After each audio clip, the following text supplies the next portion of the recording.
বিশ্বকাপের মঞ্চ থেকে বিদায় নিয়েও আলোচনায় আর্লিং হালান্ড। নরওয়ের এই তারকা দেশে ফিরেছেন এমন এক স্মারক নিয়ে যা দেখে রীতিমতো অবাক ফুটবল বিশ্ব।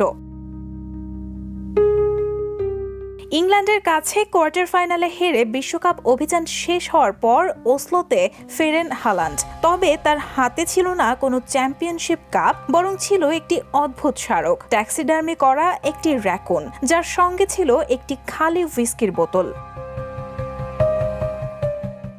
যুক্তরাষ্ট্রের ডালাসের একটি ওয়েস্টার্ন সেন্টার থেকে প্রায় $750 এই র্যাকুনটি কিনেছিলেন ম্যানচেস্টার সিটির এই গোল মেশিন। দেশে ফিরে সেটিকে নিয়ে মজাও করেছেন তিনি। সামাজিক যোগাযোগ মাধ্যমে ছবি দিয়ে লিখেছেন, এটা আমাকে অনুসরণ করে বাড়ি পর্যন্ত চলে এসেছে। বিশ্বকাপে 7 গোল করে নজর কাড়লেও ট্রফি জয়ের স্বপ্ন পূরণ হয়নি হালান্ডের। তবে তার এই অদ্ভুত বিশ্বকাপ স্মারক এখন আলাদা করেই আলোচনায়। Raihana moon, the news. দেশে দেশে সবার সাথে দ্য নিউজ।